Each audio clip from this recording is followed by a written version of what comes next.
It's the backbone of modern life. It's in the food we eat, the houses we live in, and the cars we drive. One of the most important commodities in the world, oil. But what if it all suddenly disappeared? Martial law has been declared to deal with the emergency. Food shipments are being delivered to New York. Hundreds of thousands are on the move. They say the cities are growing too dangerous. What might happen to our cities, our food, our very way of life?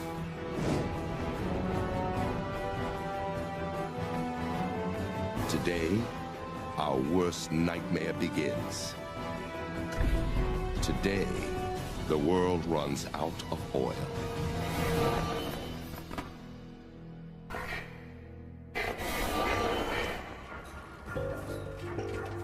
Oil.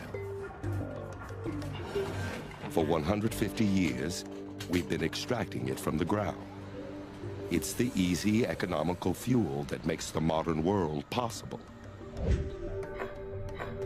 California, the ᴅᴏrʟᴅ oil field, a black underground pool that contains more than 500 million barrels of oil, enough to fuel America for 4 weeks. 1 minute from now, it's all going to disappear. Around the world, the same thing will happen. From Saudi Arabia to the North Sea to the massive tar sands of Alberta, Canada, all the oil that drives our cars, flies our planes, powers our factories, even the oil below the ground, is about to vanish.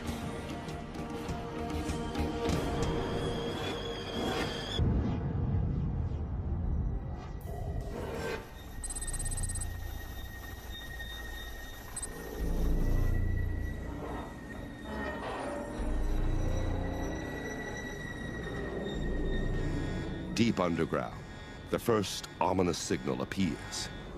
There's something going on. I gotta go. Yeah, going on. We've already taken more than 1 trillion barrels of oil from the Earth. Still nothing. Another trillion should be left. What's going on? I have no idea what's going on. Yesterday, this refinery processed 300,000 barrels of oil. But today, there's nothing.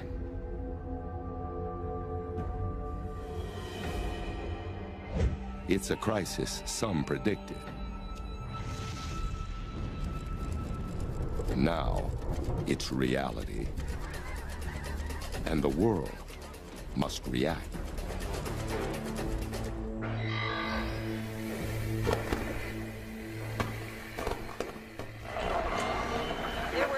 Of 1 trillion barrels of accessible untapped oil, but scientists are now confirming that it's all gone. Around the world, from Saudi Arabia to Alaska, the oil below the ground has disappeared. Oil companies say as much as 20 million barrels is left at their refineries, but Companies say it's not just our supply of gas, but diesel fuel, lubricants, asphalt, tar. All of the products that are made from oil will be severely affected if we can't find more oil. Thousands of tankers carrying millions of barrels of oil are on the move.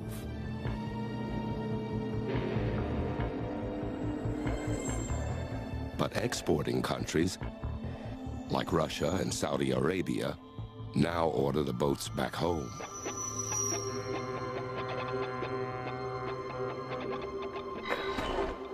To the U.S., it's a huge blow. It imports more oil than any other country in the world. Every day, the U.S. produces over 8 million barrels of oil, but it consumes more than twice that amount. Now, we're 8 million barrels short and growing. There are reports of long lines at gas stations as people try to stock up. Expect 2 to 3 hour delays.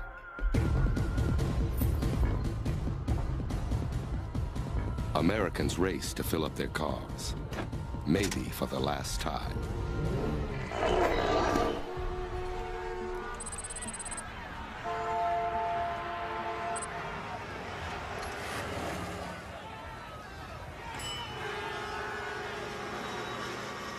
In 1973, the oil embargo caused some American stations to run out of gas. But this situation is far worse. Over 100,000 gas stations across the country are being pumped dry.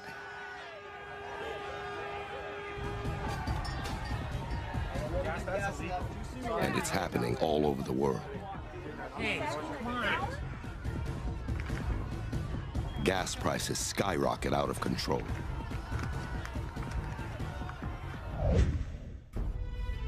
Many countries have oil in reserve.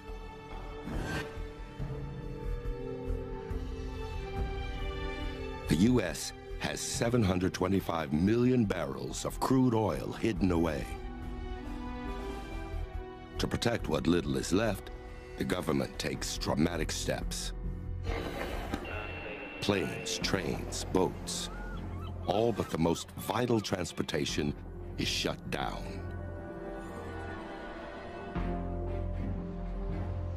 Roads are quiet. Tracks are empty. Flights are grounded.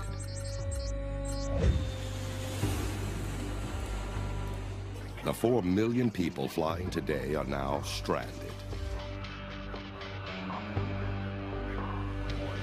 And so are hundreds of thousands of tons of cargo. Airports are chaotic.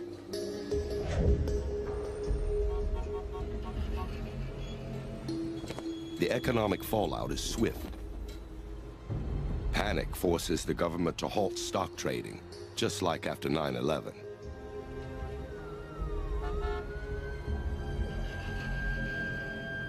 $2 trillion of oil stock is now worthless.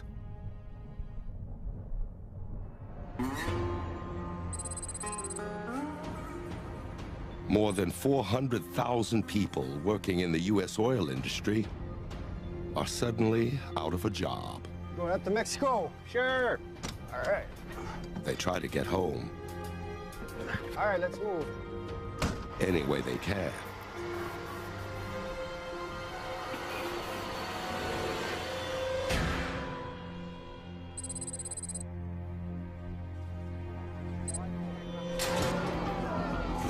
Facing uncertainty about the future, thousands of manufacturing plants close immediately. Millions more lose their jobs. Oil is one of the most powerful, versatile fuels on the planet. It's made from dead plants and animals that are compressed and heated over hundreds of millions of years. It's in everything from toothpaste to lipstick, polyester to plastics. Now, it's all gone. An enormous chain reaction has been set in motion. What's your name? Need a bed in your stat? Let's get him on the... Crippling every part of our lives. Okay, let's go. Our hospitals, our food, our power, and the crisis is just beginning.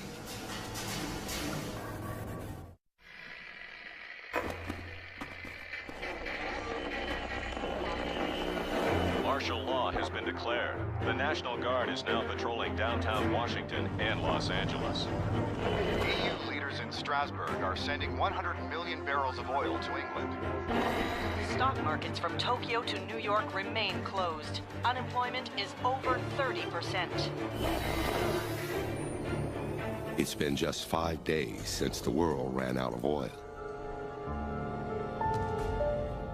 And the most basic human needs are suddenly out of reach.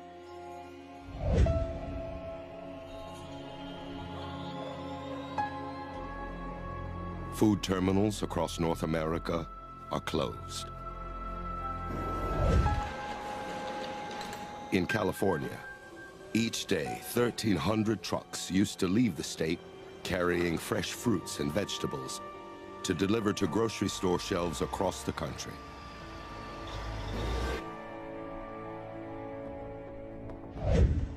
Now, the trucks sit idle, and groceries aren't being delivered. New York and other big cities are hit hardest. It takes on average about 1 football field of farmland to raise enough food for just one person for 1 year. Without oil-fueled transportation, it's nearly impossible to feed a city of millions. A quick trip to the grocery now takes hours. Armed guards are posted at every store. Before the crisis, 30% of fresh fruits and vegetables didn't make it onto shelves because of small imperfections. Now, everything is up for grabs. Almost a quarter of our produce comes from other countries.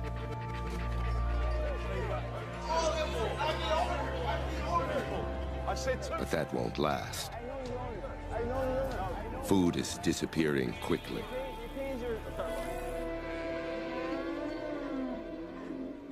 Farms have too many mouths to feed. An adult cow eats 100 pounds of feed a day. A pig needs 8 pounds. In an ironic twist, animals once raised for food are now facing starvation. The fragile power system is falling into darkness.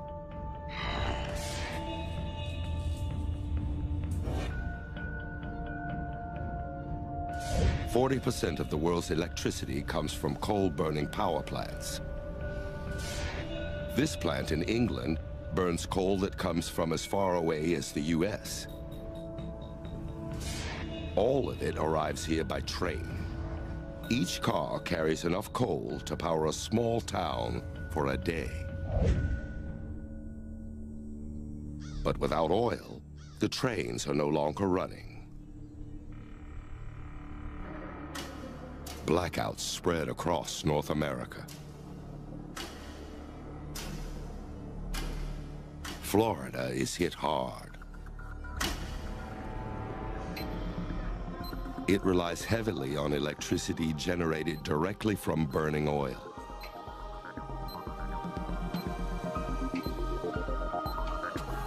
Its big city hospitals are equipped with emergency backup generators, but even they run on diesel fuel.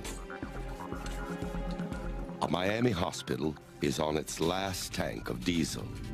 There's only enough to last 8 more hours. In San Francisco, law and order is breaking down.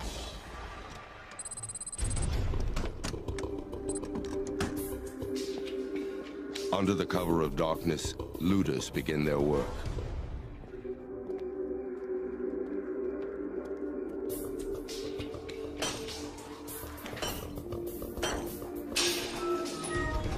People are desperate. And they're not just looking for food.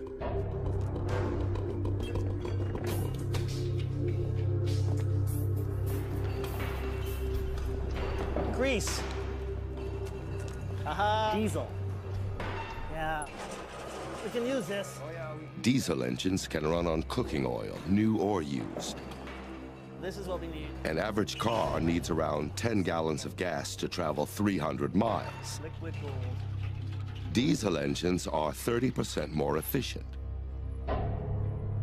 As long as there's enough cooking oil to go around, this truck and any other diesel-powered vehicle can stay on the road.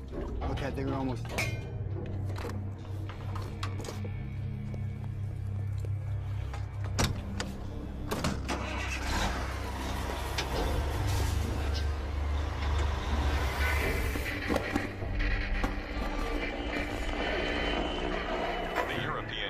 Has taken control of the airports and rail lines. Rationing of fuel for emergency food shipments will begin soon in the hardest hit areas. The White House is warning that the oil reserves are down to just 500 million barrels. Experts predict that the United States may run out by the end of the year. It's now 30 days since the world's oil disappeared. Governments around the globe take drastic action. They keep only the most crucial services up and running. Emergency oil reserves are converted into diesel fuel for cargo trains. These trains deliver coal to power plants to keep electricity on. Some basic electrical services are restored in countries around the world. In North America, electricity is now delivered through a system of isolated power grids. It can no longer be sent from grid to grid. In Florida, where much of the state's power comes directly from oil, blackouts are still widespread.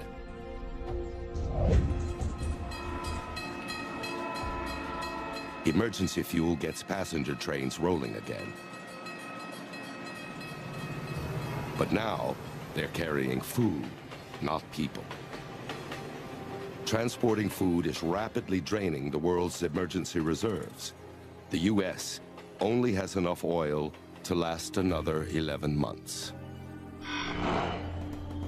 Cars that once defined the country are in danger of becoming obsolete. There are over 235 million cars that run on gasoline in America. Imagine pushing your car for 20 miles. That's the power from just 1 gallon of gasoline. America needs cars. It's literally built to serve them. Half of the U.S. lives in the suburbs. Before the oil crisis, most of what we consumed was delivered to us. Now, we must kiss that easy life goodbye.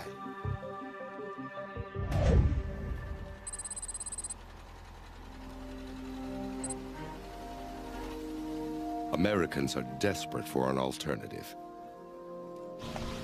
In the Midwest, 400,000 farmers plant a new crop. These fields once grew different fruits and vegetables. Now, there's only soybeans. Oil can be extracted from soybeans and turned into diesel fuel. And there are other options.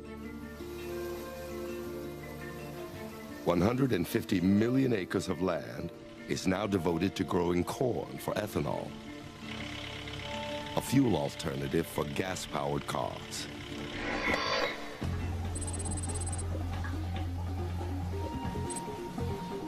In Brazil, cars are still on the road, even without oil.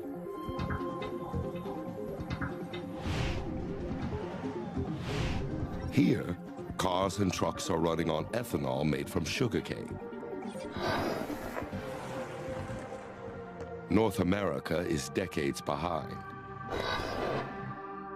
But there's still hope that the end of oil may not be the end of the line.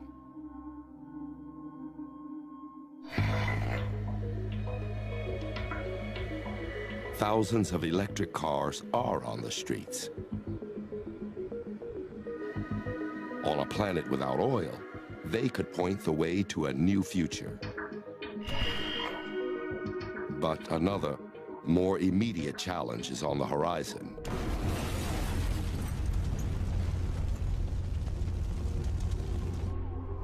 A dark and dangerous winter.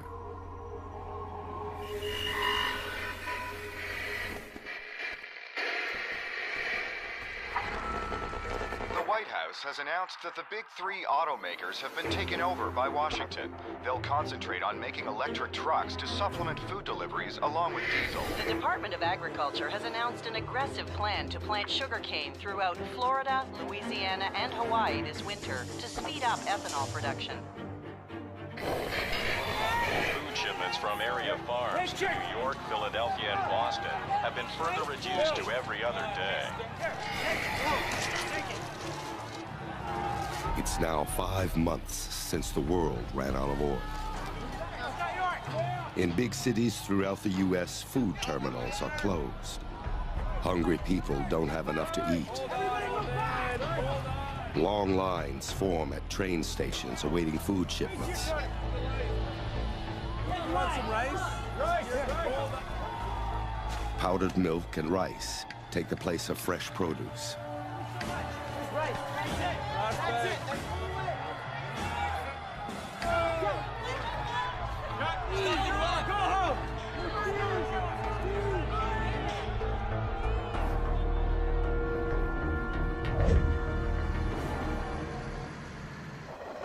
Coal deliveries, fire trucks, and other essential services are still receiving fuel from emergency reserves, for now. But nearly everything else is at a standstill. To stretch the final reserve barrels as long as possible, the U.S. dramatically reduces its oil consumption. Even so, in a few months, there won't be enough oil for any food deliveries at all.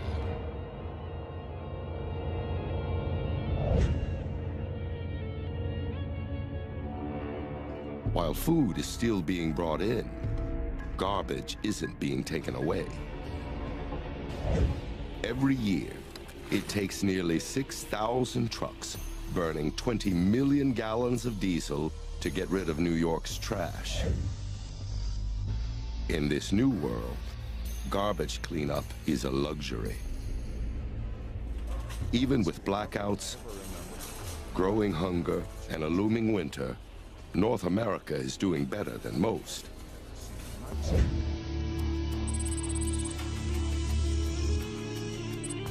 "6,000 miles away, an economic disaster is unfolding. 90% of Saudi Arabia's income from exports used to come from oil. Now, the country's economy is collapsing. One of the dwindling food shipments is heading to Japan. The country used to import 60% of its nutritional needs. Now the population of one of the world's most prosperous countries is beginning to starve.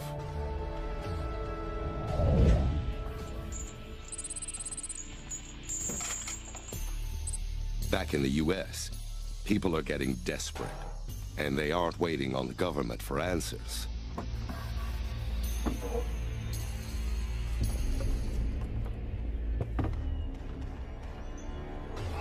That was good. That was good.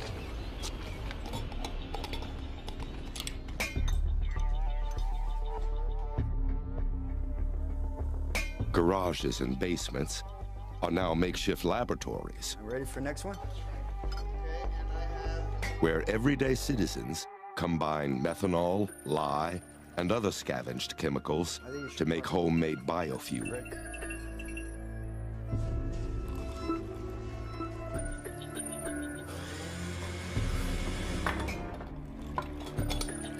I think this one's ready and you can get... It's a dangerous gamble, but if it pays off, it could fuel an escape out of the city.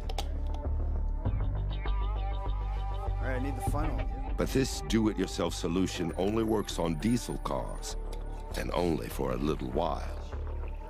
Alright. Yeah, here we go. You ready, brother? You did it, brother, yes! Woo! You're the best. You're the best. Other fuel alternatives are also facing serious hurdles. After a massive emergency planting, the soybean harvest in North America is now twice as big as the previous year. It's producing more than 500 million gallons of biodiesel. But that's still less than 1% of the diesel North America used each year before oil disappeared. And there won't be any more shipments until the next harvest. More and more corn is being planted to produce ethanol. But governments around the world face a brutal choice. Should next year's crop be used for fuel or food?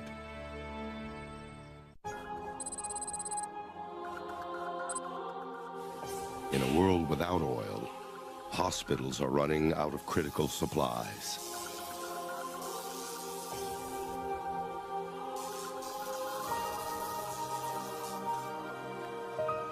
Rubber gloves, drugs, lubricants, plastic gowns, they're all made from oil. Without them, drug-resistant infections are spreading quickly.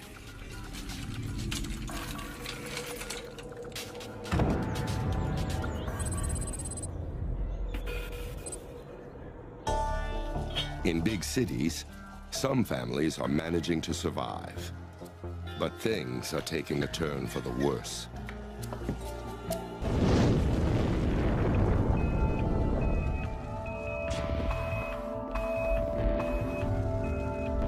Electrical transformer fires that used to be a minor nuisance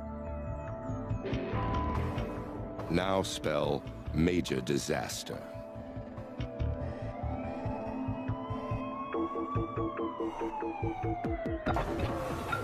Abandoned cars block emergency ambulances. And to make matters worse, winter's coming. Put in all your winters. For millions, it's time to make a decision. Hunker down in a crowded, dangerous city, or get out.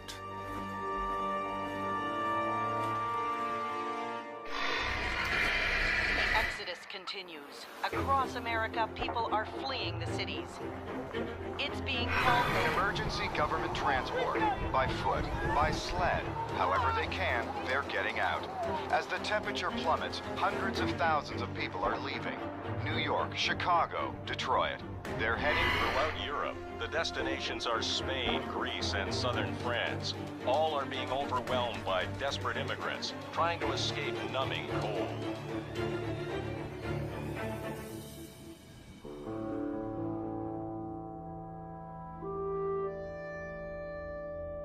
The refugees leave behind millions of cars. Even vehicles running on cooking oil are abandoned. Now that it's cold, their oil is thick and sludgy. It clogs the fuel lines and engines, making them useless. No people, no fuel, no food. Northern cities become quiet islands of concrete and glass, surrounded by ice and snow.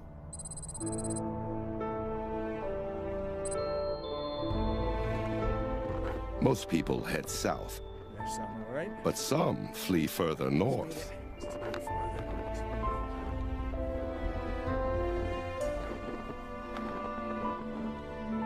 2 cans of sliced They potatoes. stockpile non-perishable food to get them through the cold weather.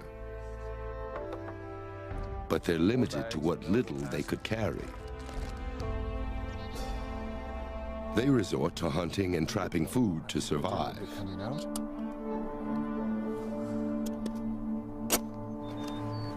An adult male needs about 210,000 calories to get through the winter.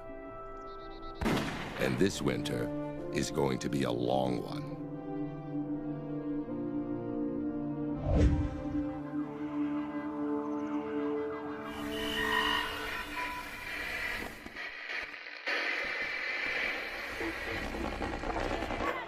It's a famine worse than the mid-1980s when 1 million died. Experts believe the death toll could reach 20 million.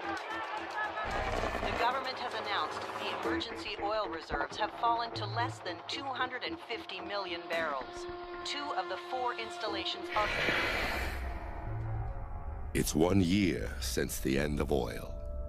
The U.S. is increasingly isolated. West Coast ports that used to move nearly 2 million tons of material a day are now eerily silent.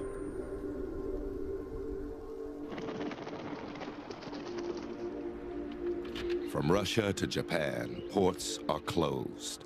Docks are empty. International trade is virtually over. Brand new cars will never be driven.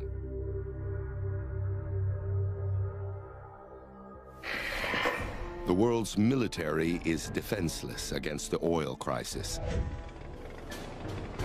The U.S. Department of Defense used to spend nearly $180 billion a year on oil, making it the country's single largest consumer of fuel. Now, its tanks and planes sit empty. They're simply too expensive to run.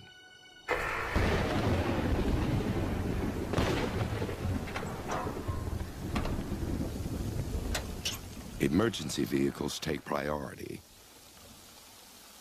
They now use simple conversion systems to run on ethanol to keep life-saving services up and running.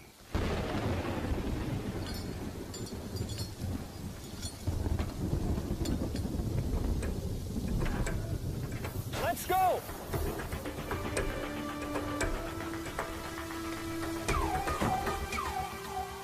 But plants grow slowly, and the demand for fuel grows quicker by the day.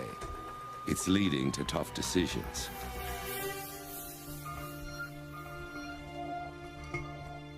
The U.S. has turned a record 40% of its corn crop into ethanol. But more corn in the gas tank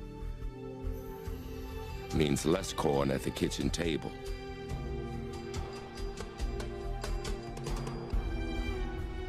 And the nation is hungry. And ethanol isn't making much of a dent. Not everyone's back on the road. Fewer cars are a blessing for some.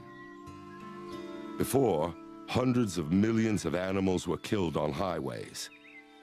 Now, populations of moose, deer, even frogs explode.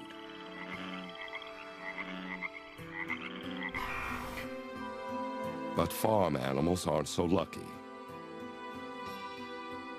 Farms no longer get deliveries of feed. Farmyards are abandoned.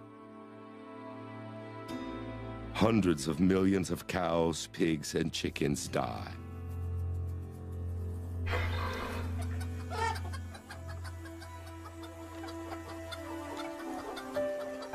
The hands of time seem to slowly move backwards.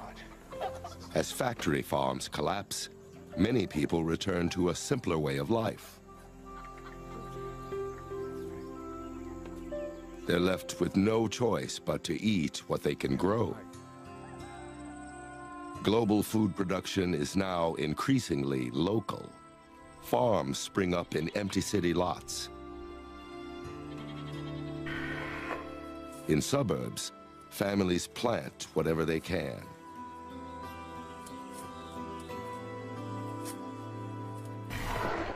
A Category 5 hurricane has devastated Miami.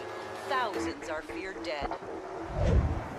When Katrina smashed into New Orleans in 2005, the cleanup continued for years. But in Miami, there's no fuel to rebuild. Without oil, there's no bouncing back from disaster. The influenza outbreak continues to rip through America. Los Angeles, Miami, Houston, all are still struggling. Quarantine zones are being created. The Center for Disease Control say the death toll may be as high as 200,000. I think this is cool. It's Caleb. Hang on. Hospitals are in high demand, but nearly impossible to reach. Come on, Ian. Some people have saved gasoline for an emergency trip like this. But there's a bump in the road. Hoarding gasoline doesn't work. The chemicals that once kept it fresh now degrade the gasoline. After a year, this fuel goes bad. What's going on? We gotta run.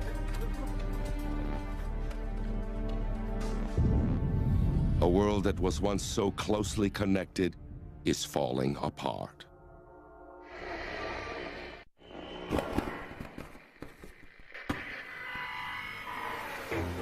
price of lithium, needed for thousands of electric batteries, has soared again, as much as 300%. The abdication of the Saudi royal family is a shock. Immigration unrest in Spain and Portugal. New York has declared a state of emergency to deal with a chronic food.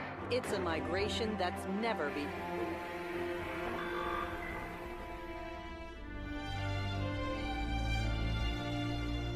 It's been 10 years since the world's supply of oil disappeared.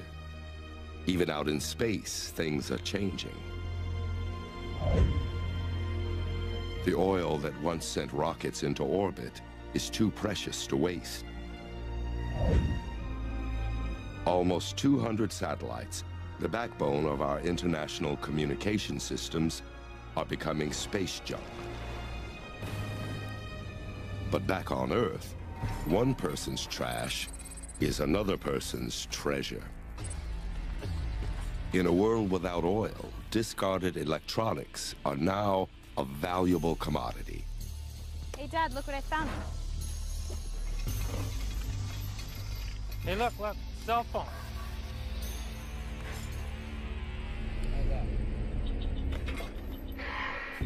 A ton of used cell phones contains almost 10 ounces of gold, nearly 300 pounds of copper, and over 6 pounds of silver, vital materials in a world where trade has stopped. Hey, Dad, I think there's some gold in that. Oh, yeah.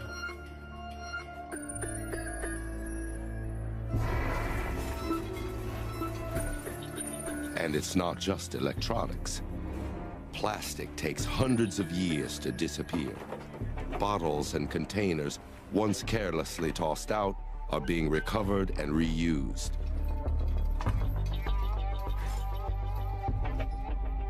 People are recycling in ways small and large.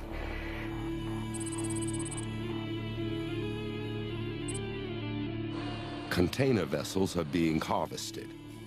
90% of a ship can be recycled, mostly for steel, a cheap raw material for building. But not all ships are being torn apart. Hundreds of boats are running on biodiesel. This ship is carrying the first delivery of lithium to North America.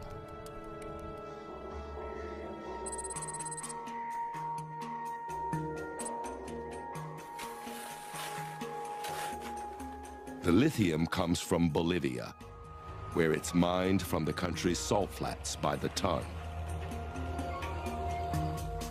Lithium is the main ingredient in the most efficient electric batteries, and the world is hungry for electric alternatives. Bolivia's industry is booming. On a planet without oil, Bolivia is a superpower, the Saudi Arabia of the New World Order. But there still isn't enough biofuel to completely restore world trade.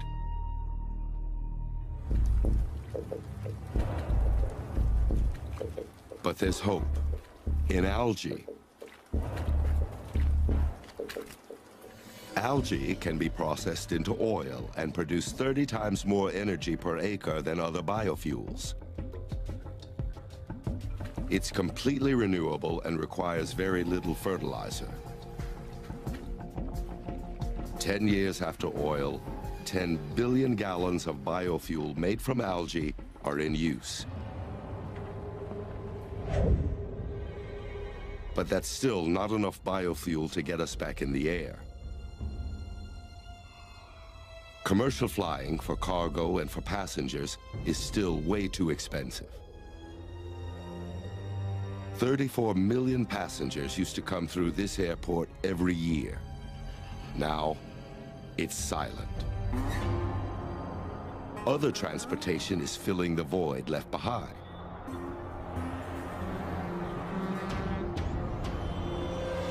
Nearly 2 million cargo trucks are back on the road. They bring hospitals, vital supplies, like gloves, syringes, and tubing, now made from natural gas. City hospitals are clean and safe and ready to serve again.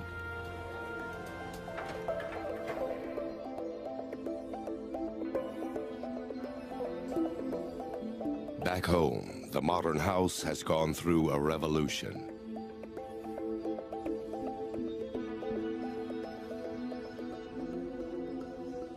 But the human toll has been great. Communities are fractured. Families have lost loved ones.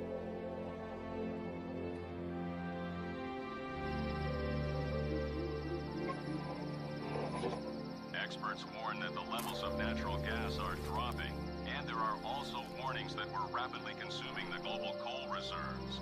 The coal... That's better. Yeah. The world is struggling to find a new balance, and it could take decades.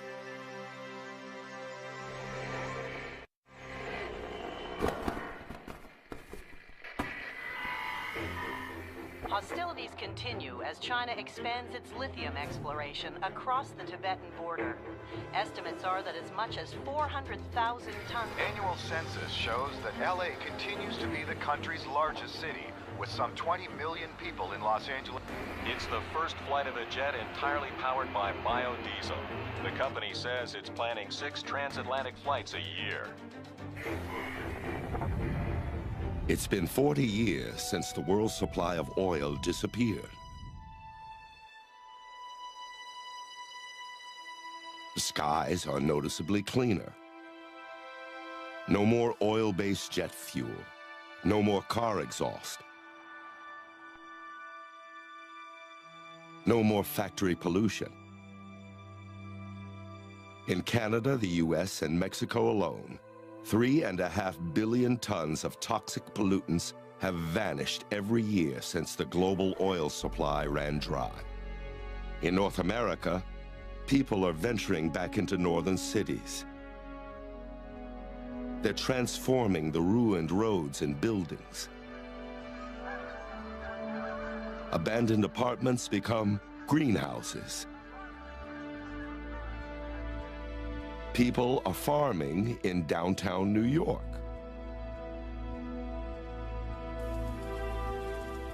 Parking lots and buildings are reclaimed and seeds planted. New York City's Central Park is now a massive 800-acre farm that helps feed returning residents.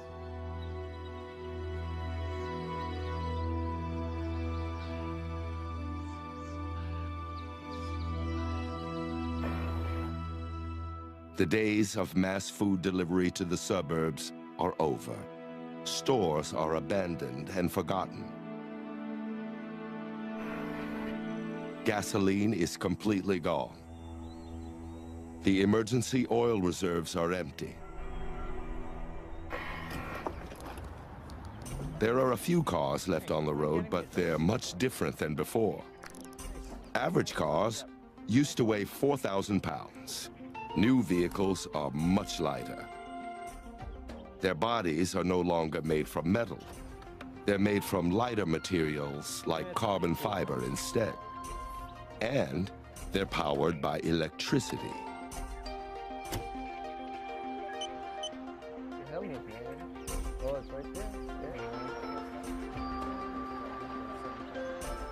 But these cars are pricey, and the lithium to power their batteries is still in short supply. Large fleets of container ships and trucks are moving again.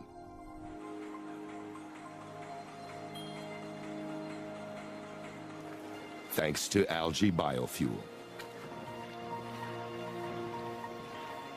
In North America, huge new bioreactors are converting 10 million acres of algae into all the fuel the country needs.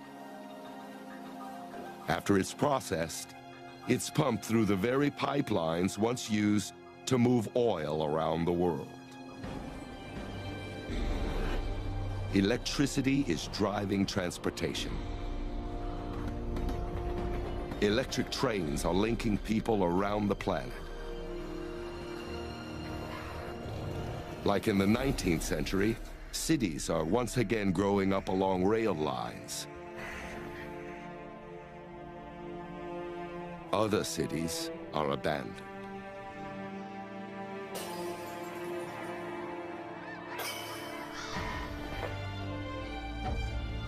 Oil fueled an enormous boom around the world. In just 150 years, it allowed the world's population to double, then triple. Food production exploded. World trade expanded. It was a wild ride, but someday it had to end.